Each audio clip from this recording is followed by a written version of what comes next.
I got tired of having a flat booty and I was ready to get the dump truck compliments and all of that. And I realized that I had to go back to the drawing board and change everything about what I was doing.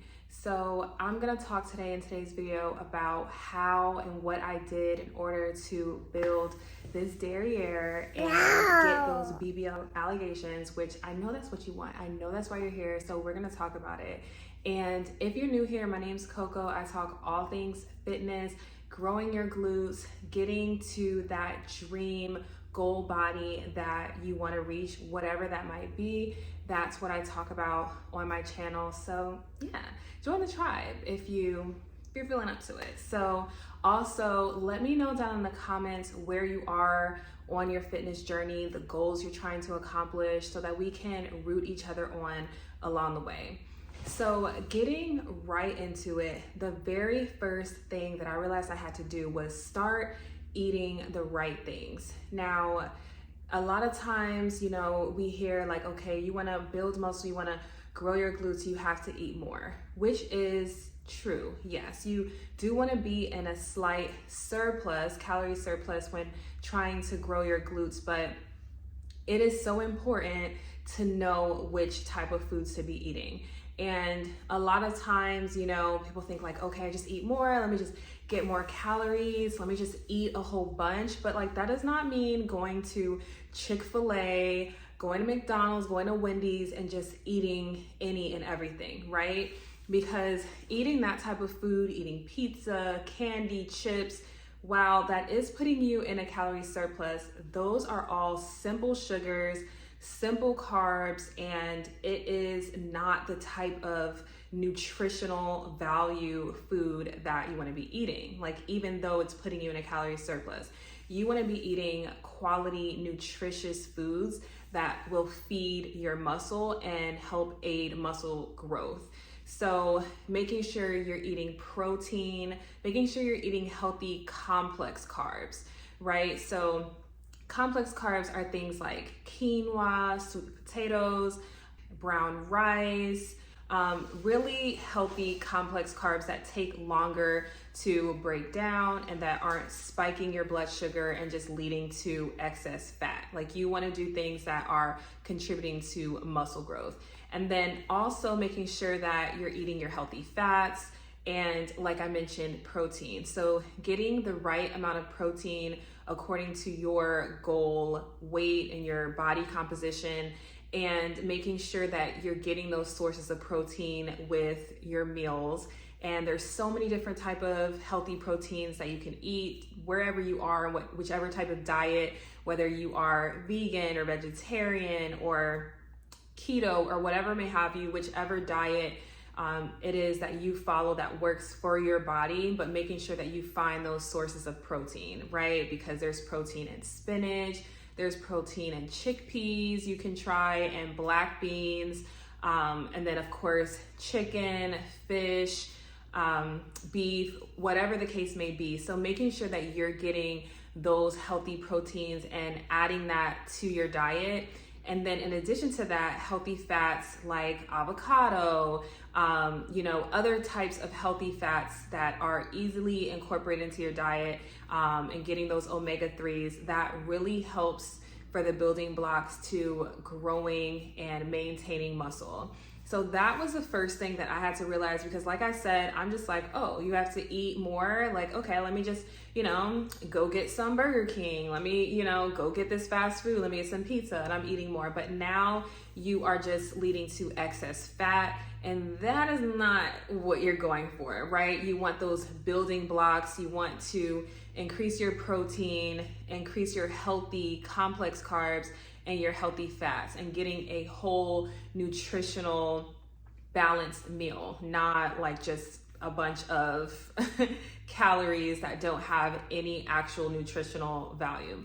So that was the first thing that I had to notice and realize. And then the next thing was that I had to realize that progressive overload is key in building and strengthening your muscle, specifically the glutes. So for the longest time, I would be like, hey, I'm at the gym, I'm doing these workouts, they say grow your glutes, but like, you know, I'm staying on the same amount of weight for months and even years. Just like, yeah, I just always use 15-pound weights, right? But at some point, I need to increase the amount of weight that I'm using. Like, I cannot stay at 15-pound weights forever. Granted, starting at a low amount of weight, of course, is ideal. I think focusing on form is the first and utmost importance, making sure that you're getting that correct form and targeting your glutes. But then once you repeatedly do that and over time, you should be able to increase the amount of weight that you're using when you do these exercises. So, you know, gradually increasing and seeing, you know, if you're able to take it to that next level. So going from 15 to 20, gradually increasing that weight that you're utilizing for these exercises. And so that brings me to focus on the next point, which is making sure that you are doing the correct form, because a lot of times we see these exercises we're supposed to be doing and we just go and just wing it. And we're just like, yeah, like, okay, it feels like I'm doing it right? And I always say, like, any workout is better than no workout, but I think that form is so crucial and critical, especially if you're you have a goal and target your glutes. So, you know, we see these exercises, we see the Bulgarian split squats, and these things are not easy. They're not simple. You know, a lot of them look easier than done. So I had to realize, like, okay, your form is all the way messed up. We gotta reel this back in and we gotta correct it. So I had to recognize that form is so important. And what I would do is, like, I would watch videos and I would watch them over and over again, practice, you know, record myself, and then see like how that lines up with the, you know, some of the experts and how they are performing these exercises. Also, like, being near a mirror so I can look at myself, because sometimes without a mirror, you think you're doing one thing, and you look in the mirror, you're like, what the heck am I doing? And the same thing with the camera recording yourself, you'll be like, okay, girl, what the heck was that, right? Because sometimes it feels like you're doing it right, but then you look back and you're like, oh my gosh, like, I was like hunched over during that Bulgarian split squat, or, you know, like, my spine was like not aligned at all. And so not only is using the correct form crucial to grow your glutes, but it's also the safest thing to do, because you don't want to throw your back out. You don't want to injure yourself. So it's just really crucial and critical to make sure that you are using the correct form so that doesn't happen. You don't hurt your back, you don't sprain anything or injure yourself, which is going to delay the process even more. So that is so crucial in order to grow your glutes and maintain them. So that brings me to my next point, which is you want to vary your exercises, right? So doing the same glute workouts over and over again was something that I also would always do, like just doing the same squats over and over again. But I noticed that my body would kind of adjust to that and kind of like plateau, because they expect that, like, my muscles are like not being challenged or shocked or surprised. So I had to start varying my workouts, and again, just kind of researching and looking up alternative workouts for your glutes so that I'm not doing the same exact, you know, Smith machine squats every time, but like varying my exercises a little bit and switching to like reverse lunges, or, you know, curtsy lunges, Bulgarian split squats, like I mentioned, or hip thrusts. And on my channel, I do a lot of, you know, come with me to the gym, a lot of different glute workouts. So you can also check those other videos out. But it's very important, I realize, to vary my workouts when I'm working glutes, because again, not wanting to plateau, doing the same exact thing over and over again, but switching up my exercises and varying them, even if it's, you know, whether you do like the same set on Monday and then Friday, but like on Wednesday you do something slightly different.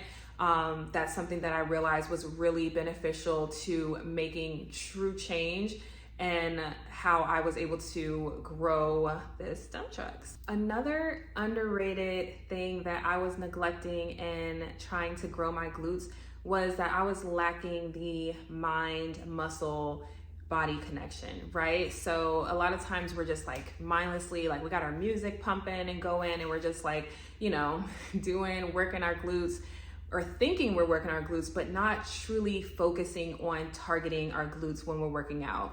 So you'd be surprised how important it is to focus on your technique, focus on your form, focus on really honing in on that workout that you're doing and making each and every set and rep count. So making sure that you are focusing on that mind body muscle connection. So focusing on that. Sure, you can have your music and everything like that, but making sure that you are really honing in on that, and each and every rep that you are thinking and focusing on those muscle groups with your glutes, and that you're targeting that and focusing on that form and that technique, and really honing in really helps to allow your glutes to activate, and focusing on that glute activation is really key in order to start to activate your glutes. So yes, you guys, those are the things that I noticed and I had to change in order to finally grow my glutes. I hope this video helps you, and yeah, you're gonna grow them as well. So make sure to like and subscribe, and thank you so much for watching. I can't wait to see you in the next video.